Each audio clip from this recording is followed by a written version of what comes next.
అక్కడ నుంచి పెళ్ళి అయిపోయింది 10th లో. తొందరగా చేసుకున్నారు? చేసేసారు. ఎందుకట్లా?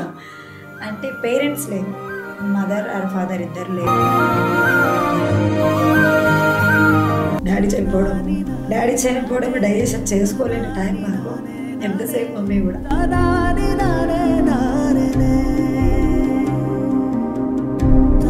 డాడీ చనిపోయాక అసలు నిలబడడం, పిలిచి అన్నం పెట్టేవాళ్ళు లేరు.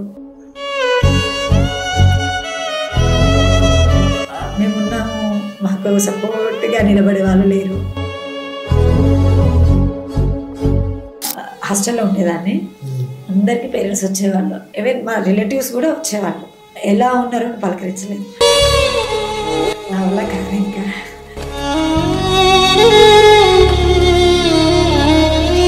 అరేంజ్డా love marriage? Arrange.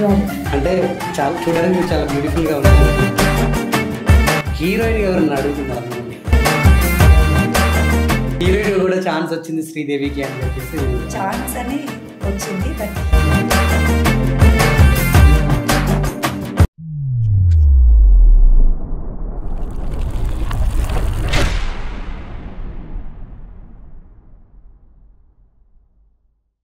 Social media పుణ్యమని ఈ మధ్యకాలంలో ఓవర్ నైట్ స్టార్లు అయిపోతూ ఉన్నారు. అయితే గతంలో చేసుకుంటే కొందరు ముక్కు మొహం తెలియకున్నా కూడా ఈ ఇన్స్టాగ్రామ్ సోషల్ మీడియా వల్ల ఆల్ ఆఫ్ సడన్గా ఓవర్ నైట్ స్టార్లు అయిపోయి వాళ్ళకి సినిమా అవకాశాలు రావడం, ఇక ఇటు ఫోక్ ఫీల్డ్లో అటు అవకాశాలు రావడం, ఇవన్నీ కూడా మనం చూసాం. బట్ ఒక ఎలక్షన్స్లో ఒక లేడీ వేసిన డ్యాన్స్ నిజంగా ఓవర్ నైట్లో అసలు ఆమె ఇంత స్టార్ అవుద్దని ఆమె కూడా ఊహించలేదు మేబీ. సో మనమైతే ఊహించలేదు. సో ఏ ఛానల్లో చూసుకున్నా, ఏ సోషల్ మీడియా ఓపెన్ చేసినా కూడా ఆమె రీల్సే కనిపిస్తూ ఉన్నాయి. అది కూడా మిలియన్స్ ఆఫ్ వ్యూవర్షిప్. దట్టు ఏంది, మా ఛానల్లో కూడా ఒక 2 వీడియోలు వేస్తే ఇప్పటికీ అసలు మిలియన్స్ ఆఫ్ వ్యూవర్షిప్. ఆమె కేవలం ఆమె డ్యాన్స్ క్లిప్సే వేసాం. సో ఇదంతా కాదని చెప్పేసి అందరు ఇంకా ఆమెని ఇంటర్వ్యూ చేయడం మొదలుపెట్టారు.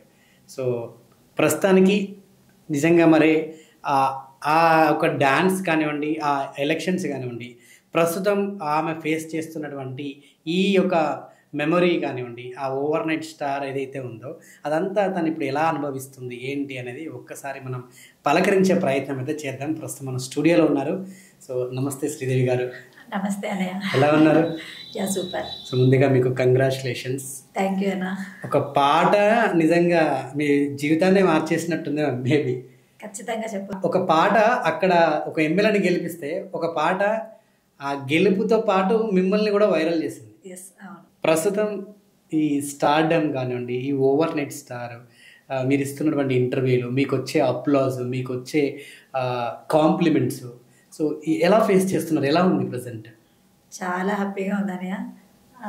ఎక్స్పెక్ట్ చేయలేదు ఇంత వైరల్ అవుతాను, ఇంత బిజీ అవుతాను, ఇన్ని ఇంటర్వ్యూస్ కండక్ట్ చేస్తాను అని అసలు ఎప్పుడు ఎక్స్పెక్ట్ చేయలేదు. మీరు ఏదైతే స్టేజ్ మీద మీరు పర్ఫామ్ చేశారు చాలా సింపుల్గా, అసలు పెద్ద దానికి కష్టం కూడా పడలేదు. మీరు వేసే స్టెప్స్ కూడా పక్కన ఉన్న వాళ్ళకంటే మీరే అట్రాక్ట్ చేసుకున్నారు ఆడియన్స్. మీ ఎక్స్ప్రెషన్స్ కానీ, మీరు ఇచ్చే చిన్న చిన్న స్మాల్ మూమెంట్స్ కానీ చాలా క్యూట్గా, చాలా స్వీట్గా అందరిని అలా ఆకర్షితులు చేసింది. అంటే నాకు నేను నమ్మలేకపోతున్నా. అంటే చాలా కష్టపడ్డ స్టేజీలు ఉన్నాయి, చాలా హార్డ్ వర్క్ చేసిన స్టేజీలు ఉన్నాయి. అవన్నీ కాకుండా కింద ఎవరైతే కార్యకర్తలు ఉన్నారో, మన నవీన్ అన్న కోసం వచ్చిన కార్యకర్తలు, వాళ్ళ ఎంజాయ్మెంట్ని చూసి, వాళ్ళ హ్యాపీనెస్ని చూసి వాళ్ళని డిగ్రేడ్ చేయొద్దు, వాళ్ళతో పాటు మనం కూడా చేస్తే వాళ్ళకి ఇంకా ఎనర్జిక్గా చేస్తారు అనే ఉద్దేశంతో చేసిన చిన్న క్లిప్ ఇంత వైరల్ అవుతుంది, ఇంత నాకు పేరు తెచ్చిపెడుతుందని నేను గెస్ చేయలేదు. సో ఈ మీరు ఏదైతే మూమెంట్స్ చేశారో అది ప్రాక్టీస్ చేసారా లేకుంటే ఆన్ ది స్పాట్ అక్కడేనా? అంటే ఆన్ ది స్పాట్లో చేశాను. కింద 60 years 70 years వాళ్ళు మేల్స్ ఆర్ ఫీమేల్స్ ఉన్నారు, కింద పెద్దవాళ్ళు అందరు ఉన్నారు. సో వాళ్ళని ఉద్దేశించి చేసినవి మామూలుగా, అది ఆ స్టెప్స్ కావు అక్కడ, వాళ్ళని ఉద్దేశించి చేసిన. సో అప్పటికప్పుడు మీరు చేసినవే ఆ ఫ్లోలో వచ్చేసినాయి. ఓకే. సో ఈ వీడియో వైరల్ అయిన తర్వాత మీకు ఎవరి దగ్గర నుంచి ఫోన్ వచ్చింది? అసలు ఈ వీడియో వైరల్ అవుతుంది, ఎవరి దగ్గర నుంచి మీకు కాంప్లిమెంట్స్ వచ్చాయి అసలు? అంటే ఈ వీడియో వచ్చేసి లాస్ట్ 5 minutesలో జరిగిన మిరాకిల్ అని చెప్పొచ్చు. ఒక జతీన్ అనేసి మన జూబ్లీ టైమ్ టీవీ ఛానల్ ఉంది అబ్బాయికి. సో ఆ అబ్బాయి అక్కడ వర్క్ చేస్తారంట. సో చిన్న క్లిప్ తీసుకొని నాకు చూపించారు, 5:15 ఆ టైంలో చూపించారు. తనే ఫస్ట్ కాల్ చేశారు అండ్ తన టీవీలోనే ఫస్ట్ ఇంటర్వ్యూ చేయడం కూడా జరిగింది. చాలా హ్యాపీగా ఫీల్ అయ్యాను, చాలా అంటే చాలా హ్యాపీగా ఫీల్ అయ్యాను. ఈ ఏదైతే ఓవర్ నెట్ స్టార్డమ్ వచ్చిందో ఇదంతా మీ ఫ్యామిలీ ఎలా ఎంజాయ్ చేస్తారు, అంటే ఏ విధంగా మీకు కాంప్లిమెంట్స్? వాళ్ళ మాటలకి ఇంకా అవధులు, వాళ్ళ మాటలు ఫస్ట్ వాళ్ళు ఏం మాట్లాడాలో కూడా వాళ్ళకి అర్థం కావట్లేదు. ముఖ్యంగా మీ హస్బెండ్ తను కూడా సూపర్ హ్యాపీ. ఫ్యామిలీ వాళ్ళు ఎంత ఇబ్బంది అంటే చాలా ఇబ్బంది పడ్డాం, చాలా ఇబ్బంది పడ్డాం. ఈ సక్సెస్ వచ్చింది అంటే వాళ్ళ ఆనందానికి ఇంకా వేరే మాటలు లేవు. నా ఫ్యామిలీ నుంచి కూడా నా చెల్లె ఈ స్థాయికి వచ్చింది, నా ఆడపడుచు ఈ స్థానానికి వచ్చింది, నా మనవరాలు ఇక్కడ ఉంది, నా కోడలు ఇక్కడ ఉంది అని వాళ్ళు అనుకుంటుంటే నేను చాలా హ్యాపీగా ఫీల్ అవుతాను. కిడ్స్ ఉన్నారా మీకు? యా, 2 పాపనా? పాప బాబు. ఈ రీల్స్, ఈ షార్ట్స్, ఆ వీడియోస్ చూసినప్పుడు వాళ్ళేమన్నారు అంటే ఇంతకుముందు టిక్ టాక్ ఉండేది. సో నేను వాళ్ళకి రిక్వెస్ట్ చేసుకునేదాన్ని, నేను కూడా చేస్తానంటే వద్దు మమ్మీ అని పిచ్చి పిచ్చిగా చేయకు అని. రోజుల తర్వాత చాలా రీసెంట్లీ నేను ఇన్స్టా ఓపెన్ చేశాను అండ్ యూట్యూబ్ కూడా రీసెంట్లీ నేను ఓపెన్ చేశాను. అంటే ఎందుకులే నువ్వు బయట చేస్తున్నా సరిపోదా ఇంక మళ్ళీ ఇంట్లో వచ్చినాక అని. కానీ ఈ ఫేమ్ వచ్చినాక నేను ఇన్నేళ్ళు పడ్డ కష్టం, నేను ఇన్నేళ్ళు పడ్డ బాధలు అవన్నీ మర్చిపోయేలా చేశాయి నా పిల్లల మాటల వల్ల. ఓకే. సో దీని తర్వాత చూశాను నవీన్ యాదవ్ అని కలవడం, శ్రీశైలం యాదవ్ గారిని కలవడం జరిగింది. సో వాళ్ళ నుంచి ఎటువంటి అప్లాజ్ వచ్చింది? బాబు గారితో కలిసి మాట్లాడాను, పక్కనే కూర్చోబెట్టుకొని మాట్లాడారు. నాకు చాలా హ్యాపీగా సన్మానం కూడా చేశారు. అండ్ ఏం బాధపడద్దు, ఏడవద్దు, ఫస్ట్ ఆఫ్ ఆల్ స్ట్రాంగ్గా ఉండాలి, మేము ఉన్నాము, ఖచ్చితంగా మేము చూసుకుంటాము అని చెప్పారు. నవీన్ అన్న పలకరించిందా?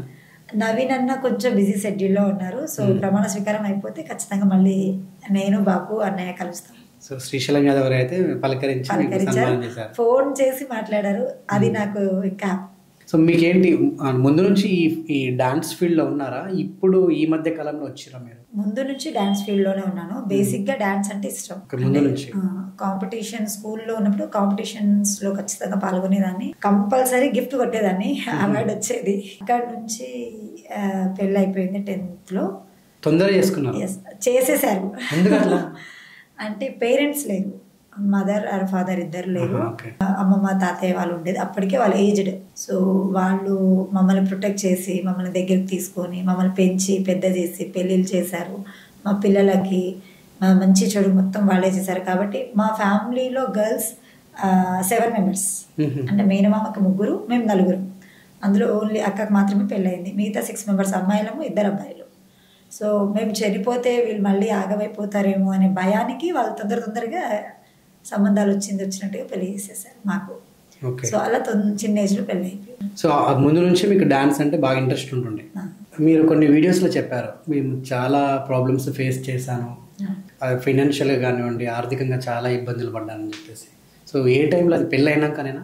యా, పెళ్ళి కాకముందు కూడా, పెళ్ళి అయిన తర్వాత కూడా ఆర్థికంగా అంటే మమ్మీ డాడీ ఓకే అంటే 70% ఓకే, మమ్మల్ని బాగా చూసుకున్నారు. మేము 4 కూతుళ్ళము ఉన్న డాడీ మమ్మల్ని బాగా ఇష్టపడేవాళ్ళు, బాగా చూసుకునేవాళ్ళు. ఏజ్లో చనిపోయారు అమ్మ నాన్న? నాకు 8-9 years ఉండొచ్చు అంతే, చాలా చిన్నవాళ్ళు. అప్పటికి నాకు కొంచెం నాలెడ్జ్ ఉంది. ఇంకా నాకంటే 2 చిన్నవాళ్ళు చెల్లెళ్ళు, వాళ్ళకైతే అసలు తెలీదు అసలు ఏం జరుగుతుందో అక్కడ, తెలియని టైం. ఆ టైంలో డాడీ చనిపోయారు. డాడీ చనిపోయింది, మమ్మీ తీసుకోలేకపోయింది. ఒక 6 months or 8 months గ్యాప్లోనే మమ్మీ కూడా చనిపోవడం జరిగింది. ఎట్లా డాడీ ఎట్లా చనిపోయారు? Daddy RTC driver. సో అప్పుడు జాండీస్ వచ్చాయి డాడీకి. అది జ్వరం రావడం, ఇట్లా హెల్త్ ఇష్యూ రావడం, డాడీ లైట్ తీసుకున్నారు. ఆయన హెల్త్ ఫోకస్ అంత పట్టించుకునేది కాదు డాడీ. సో దాంట్లో ఫీవర్లో జాండీస్ వచ్చి బాగా ముద్రిపోవడము, అలా డాడీ సడన్గా అయిపోయారు. తర్వాత మమ్మీ వచ్చేసి డాడీ సడన్గా వెళ్ళిపోవడం తీసుకోలేకపోయింది. అండ్ మేము 5 మంది, 4 అమ్మాయిలు, 1 అబ్బాయి. అది మమ్మీ తీసుకోలేక మమ్మీ కూడా చనిపోయారు. సో ఎట్లా at the age of 9 years ఇంకా చిన్న వాళ్ళు 2 ఉన్నారు అంటున్నారు, ఎట్లా డైజెస్ట్ చేసుకున్నారు మీరు? అంటే డైజెషన్ చేసుకోవడానికి మాకు టైం కూడా అంటే నాన్నని మర్చిపోవడానికి నాకు చాలా రోజులు పట్టింది. నాన్న ఎలా ఉండేవాడంటే డ్యూటీ నుంచి వస్తే ఇన్ని కాయిన్స్ తీసుకొచ్చేవారు, మా పిల్లోస్ దగ్గర పెట్టేవారు. పొద్దున లేవగానే నా కూతుళ్ళు షాప్కి వెళ్తారు. అప్పుడు మా డ్రెస్సింగ్ మమ్మల్ని ఒక రేంజ్లో చూశారు డాడీ. నాకు కొంచెం నాలెడ్జ్ ఉంది, డాడీ మమ్మీతో కొంచెం ర్యాంప్ కూడా నడిచింది. డాడీ చనిపోయాక అసలు నిలబడము, పిలిచి అన్నం పెట్టేవాళ్ళు లేరు, మేమున్నాము మాకు సపోర్ట్గా నిలబడే వాళ్ళు లేరు. అండ్ చాలా అంటే చాలా ఫేస్ చేసాము. దిక్కులేని సమ్ టైంలో తాతయ్య ఎడ్ల బండి కట్టించి దాంట్లో మమ్మల్ని ఒక బియ్యం బస్తాను ఎలా తీసుకెళ్తారు అలా, అంటే ఏడ్చిస్తా. మాకు కనీసం చనిపోతే నీళ్ళు ఇవ్వడానికి కూడా ఎవరు ముందుకు రాలేదు. ఆ ప్రాబ్లం మేము బాగా ఫేస్ చేసాం. సో ఎడ్ల బండి కట్టించి దాంట్లో మా నలుగురిని, అండ్ ఆ టైంలో అక్క ఒక బాబు పుట్టారు, అక్కకి ఆ బాబుని మేము నలుగురము ఆ ఎడ్ల బండిలో తీసుకెళ్ళి వాళ్ళ ఇంట్లో పెట్టుకొని మమ్మల్ని చూడడము. స్టిల్ ఈ రోజు వరకు, ఆయన రీసెంట్లీ చనిపోయారు, ఇప్పటి వరకు కూడా మమ్మల్ని బాగా అంటే బాగా ప్రొటెక్ట్ చేశారు. నాకు దేవుడు ఒక కూతురు ఇచ్చాడు, ఆ కూతురు చనిపోయింది. నేను పోషించగలనేమో అనేసి నాకు ఇంకా నలుగురు కూతుర్ని దేవుడు నాకు ఇచ్చాడు అని గర్వంగా చెప్పుకొని తను మార్కెట్లలో, తర్వాత సంతలలో ఎడ్లను అమ్మి, ఆవులని అమ్మి, మేకలను అమ్మి వచ్చే డబ్బులతోని ఇంట్లో సామాన్లు తెచ్చి మాకు బట్టలు, పండగలు ఇవన్నీ బాగా చూసుకున్నాను. ఆయన లేరు అనే బాధ చాలా ఉంది మాకు. ఈ టైంలో ఆయన ఉండాల్సింది నా పక్కన.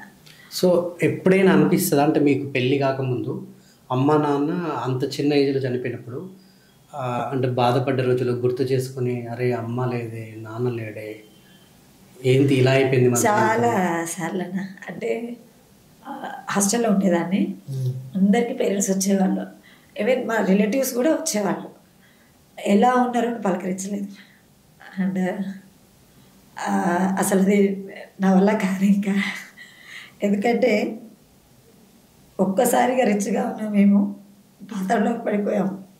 ఇద్దరు చెల్లెళ్ళు, తర్వాత అన్నయ్యకైతే ఇంకా అపురూపం, గాజు గ్లాసులో చూసుకునేలాగా చూసుకున్నారు అమ్మ వాళ్ళు. సడన్గా డాడీ చనిపోవడం డైజెషన్ చేసుకోలేని టైం మాకు. ఎట్ ద సేమ్ మమ్మీ కూడా అసలు ఘోరంగా వదిలేసి వెళ్ళిపోయింది.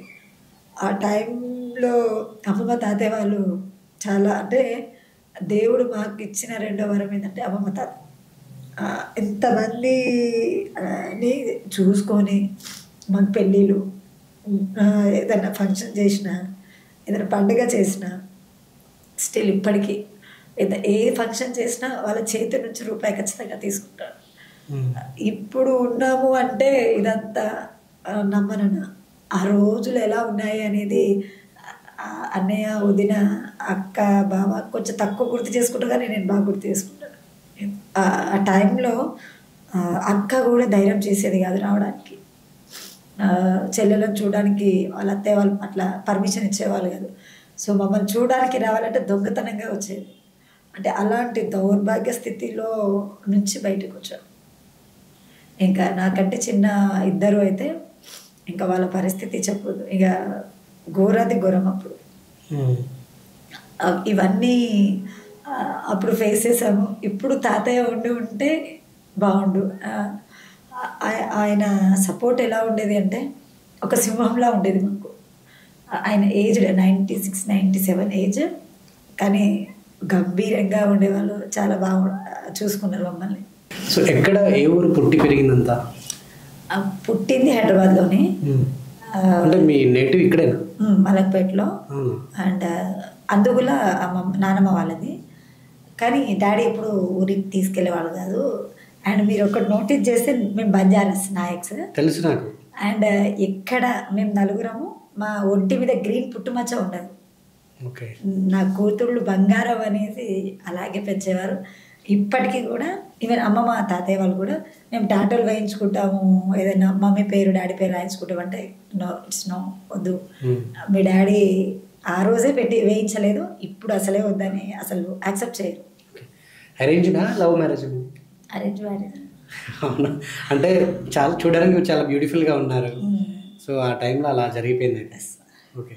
సో అంటే దగ్గర వాళ్ళైనా చేసుకుంది? దగ్గర కాదు, దూరం వాళ్ళే. అంటే మా మామయ్య వాళ్ళ తరపు నుంచి, మా బాబాయ్ వాళ్ళ తరపు నుంచి తెలిసిన వాళ్ళు. అంటే అసలు రిలేషన్ ఏం లేదు వాళ్ళకి మాకు, మా వారికి మాకు. నా పెళ్లి తర్వాత రిలేషన్. సో మీ అందాన్ని ఎలా పొగుడతాడు మీ ఆయన? ఎటువంటి కాంప్లిమెంట్స్ ఇస్తుంటాడు? డెఫినెట్గా ఇస్తుంటారు కదా. ఇస్తుంటారు, కానీ నేను కొంచెం కోపిస్తే అందరిని బెదిరిస్తూ ఉంటాను, భయపెడుతూ ఉంటాను. అంటే ఇంతకుముందు ఇలా ఉండేదాన్ని కాదు, అసలు ఈ వాయిస్ బయటికి వచ్చేదే కాదు. క్రిస్టియన్స్ హాస్టల్లో చదువుకున్నాను, చాలా సాఫ్ట్గా, ఎవరితో ఎక్కువ మాట్లాడకుండా నా వర్క్ ఏదో నేను చదువుతూ. అండ్ మమ్మీ డాడీ లేరు కాబట్టి క్రిస్టియన్ సిస్టర్ని అవ్వాలి అని ఆశ చాలా ఉండేది.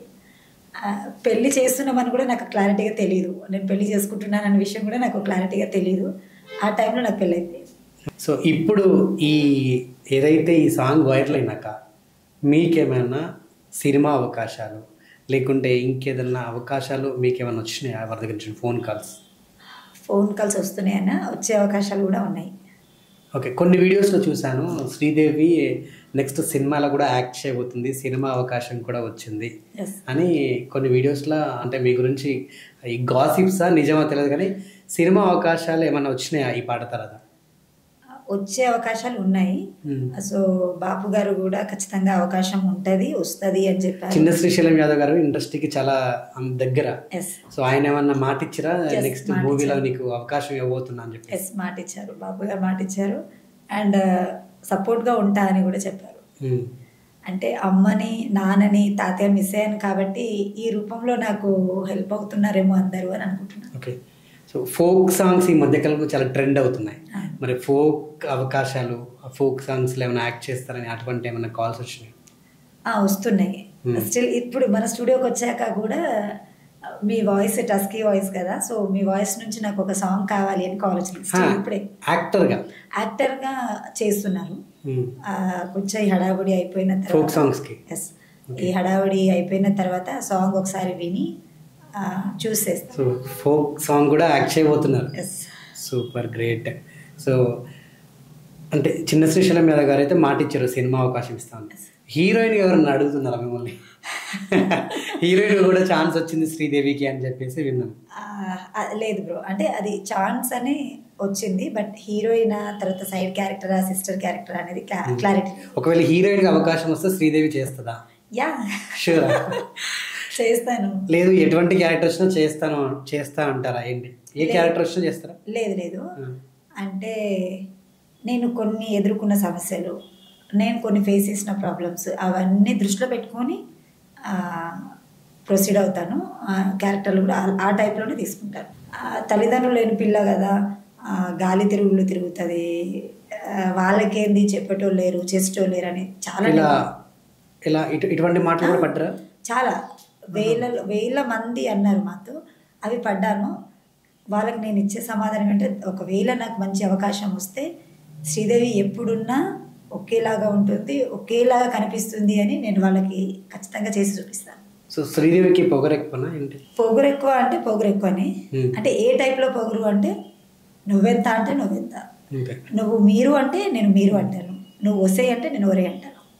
అంటే ఆ సందర్భాన్ని బట్టి, ఆ మూమెంట్ని బట్టి. ఎందుకంటే మేము దేంట్లోనే తక్కువ కాదని నా ఫీల్. ఏ తప్పు చేయకుండా నాకు ఒక మాట అంటే నేను పడను.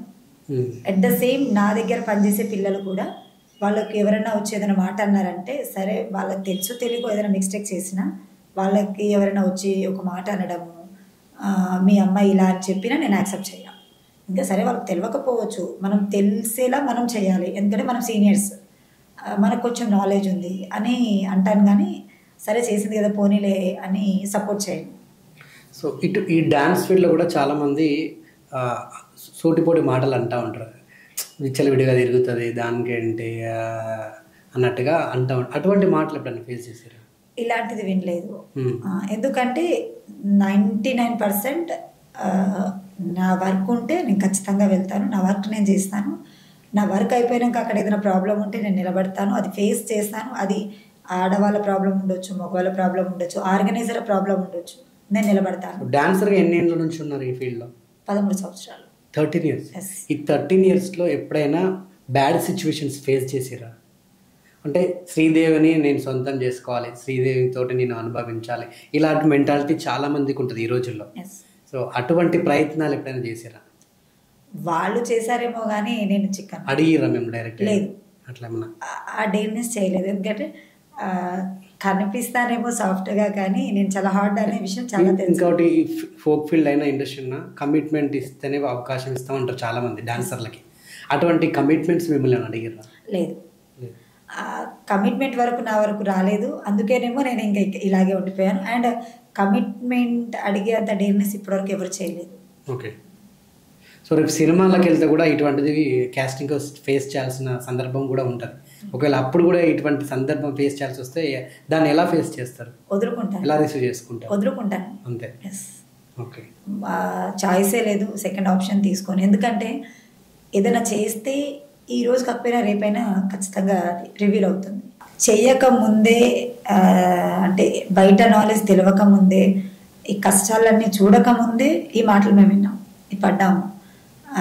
అలా చేసింది కాబట్టి ఆమె ఇలా చనిపోయింది అని మా అమ్మ వాళ్ళని అనడము. అండ్ ఇలాంటివి మేము బాగా ఫేస్ చేసాం. అర్థం కాలేదు అంటే మమ్మీ డాడీ చనిపోయినాక కొన్ని ఇష్యూస్ అయ్యేప్పుడు నేను స్ట్రాంగ్గా నిలబడ్డాను. తాతయ్యకి ఒక రైట్ హ్యాండ్ లాగా నిలబడ్డాను ప్రతి దగ్గర, గొడవల దగ్గర కానివ్వండి, ఏదైనా. అంటే మిమ్మల్ని తప్పు పట్టారు, ఆమె అట్లా చేసింది కాబట్టి వీళ్ళ పేరెంట్స్ వీళ్ళు ఆమె అలా చేసింది కాబట్టి చనిపోయారు కాబట్టి వాళ్ళకు పుట్టిన పిల్లలు ఇలా ఉన్నారు అనే మాటలు కూడా మేము విన్నాం. సో అది కాదు, మా పేరెంట్స్ ఏందా అనేది ఆల్మోస్ట్ చాలా మందికి తెలుసు, వాళ్ళ పిల్లలు ఎలా ఉన్నాం అనేది కూడా తెలుసు. సో అది ఖచ్చితంగా నేను జీవితాంతం గుర్తుపెట్టుకుంటాను, దాన్ని నిలబెట్టుకుంటాను. ప్రజెంట్ మీ హస్బెండ్ కానీ పిల్లలు కానీ సో మీరు సినిమాలకు వెళ్తుంటే వాళ్ళు యాక్సెప్ట్ చేస్తారా? మరి అది ఉందా? ఇంకా వాళ్ళ దగ్గరికి మ్యాటర్ వెళ్ళలేదు. పాప బాబు అయితే ఈ సక్సెస్ని సెలబ్రేట్ చేసుకుంటున్నారు. వాళ్ళు కూడా హ్యాపీగా ఫీల్ అవుతున్నారు. సెలబ్రేషన్ అంటే హ్యాపీగా ఫీల్ అవుతున్నారు అంతే. ఎట్ ద సేమ్ మూవీస్లలో వస్తే నేను ఫస్ట్ పాప బాబుతో డిస్కస్ చేసి, తర్వాత అక్క వాళ్ళతో డిస్కస్ చేసి, వదిన వాళ్ళతో డిస్కస్ చేసి, మా సార్ వాళ్ళతో మాట్లాడి స్టెప్ తీసుకుంటాను. ఓకే. మీరు వేసిన ఏదైతే సాంగ్ ఉందో దానికి అంటే ఎంత తీసుకున్నారు రెమ్యునరేషన్? క్యాన్వాసింగ్ ఎంత? క్యాన్వాసింగ్ అంటే మాది మొత్తం ట్రూప్ 12 members. సో ఎంత ఇస్తారు అంటే ఫర్ డే లాగా మాట్లాడుకున్నారు. అంటే కమిట్మెంట్ అనేది ఏపుడు సోమన్న గారు అండ్ అన్నయ్య వాళ్ళు బాపు గారు మాట్లాడుకున్నారు, మాకు తెలియదు అది. సో మేము ఒక రెమ్యునేషన్తో అక్కడికి వెళ్ళాము. సో మాది మాకు వచ్చింది. Okay. So finally Naveen Yadav గురించి ఏమైనా చెప్తారా? ఎందుకంటే ఇదంతా ఇంత క్రెడిబిలిటీ రావడానికి కారణం ఆ నవీన్ యాదవ్ అన్న. ఒకవేళ పోటీలు ఉండకపోతే మీరు డ్యాన్స్ వేసేవాళ్ళు కాదు, సో ఈ పాట బయటికి వచ్చేది కాదు, మీ డ్యాన్స్ మేము చూసేవాళ్ళం కాదు కదా. నవీన్ యాదవ్ అన్న గురించి ఏం చెప్తామంటే, నేను 22-23 రోజులు అన్నయ్యతో మేము బాగా ట్రావెల్ చేసాము. అంటే 120-130 members మేము ట్రావెల్ అన్నయ్యతో ఉన్నాము. సో మాకు ఎక్కడా కూడా ఆయన ఏదో వచ్చారు కదా చేసుకొని వెళ్ళిపోతారు అనే నెగ్లిజెన్సీ మాకు ఎక్కడ అనిపించలేదు. మమ్మల్ని అందరినీ దగ్గర తీసుకున్నారు. మా మంచితనం, మానవత్వం అంటారు కదా, సో అది మాకు కనిపించింది. అండ్ ఇంకోటి ఏంటంటే క్యాంపెయినింగ్స్లో మాకు ఫుడ్ ప్రొవైడ్ చేశారు కదా, morning tiffin, lunch, dinner. So మా ఇంట్లో మాలలు వేసుకున్నారు అన్నయ్య. మేము నాన్ వెజ్ అంటే మా కోసం స్పెసిఫిక్గా వంటలు చేయించారు. సో అంత కేర్ చేసుకున్నారు మా గురించి. కాబట్టి నవీన్ అనే బెస్ట్ అని నేను చెప్పగలుగుతా. ఓకే.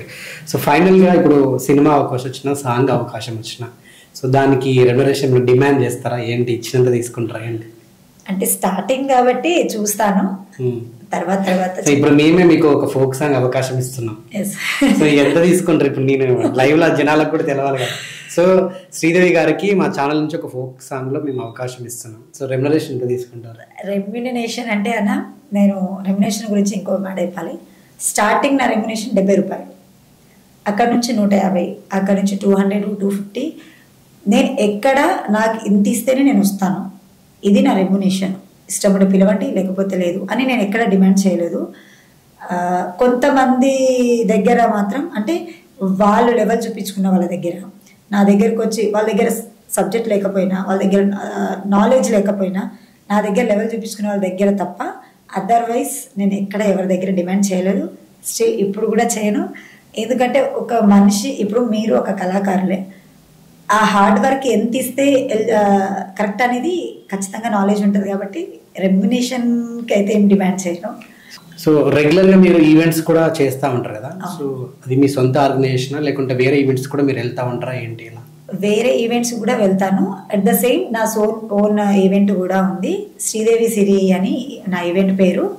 సో అన్ని ఈవెంట్లు కండక్ట్ చేస్తాను, మ్యారేజ్ ఈవెంట్స్ కానివ్వండి, తర్వాత బర్త్డే, రిసెప్షన్, ఎంగేజ్మెంట్, యాంకరింగ్ చేస్తాను. All kind of events. Yes, all. Political కానీ, ఫెస్టివల్స్ కానీ, ఈచ్ అండ్ ఎవ్రీ వన్, ఏ ఈవెంట్ అయినా చాలా దగ్గరుండి చూసుకుంటాను. ఎంత బడ్జెట్ ఏంటి అట్లా? ఫ్రెండ్లీ బడ్జెట్ అయినా ఎట్లుంటుంది మీకు? అంటే ఇప్పుడు ఆర్కెస్ట్రా ఉందనుకోండి అన్న, ఒక సెలబ్రిటీ కావాలి, మాకు ఫలానా క్యాండిడేట్ కావాలంటే వాళ్ళ రెమ్యునేషన్ బట్టి ఉంటుంది. మాక్సిమం అంటే రీజనబుల్ గానే ఉంటుంది. And thank you so much and wish you good luck and all the best. మీకు మరిన్ని అవకాశాలు రావాలని నేను కూడా మనస్ఫూర్తి కోరుకుంటున్నాను. సినిమా అవకాశాలతో పాటు ఎట్లా మీరు డాన్సర్ కాబట్టి అటు ఫోక్ ఫీల్డ్లో కూడా మీకు ఫోక్ సాంగ్స్ కూడా మరిన్ని రావాలి. సో మరి ఆ సినిమా అండ్ మళ్ళీ సాంగ్స్ తర్వాత మళ్ళీ కలుద్దాం, మళ్ళీ మీతో ఇంటర్వ్యూ కూడా చేద్దాం డెఫినెట్గా. సో మరో ఇంటర్వ్యూలో మళ్ళీ కలుద్దాం. ఖచ్చితంగా. Thank you so much.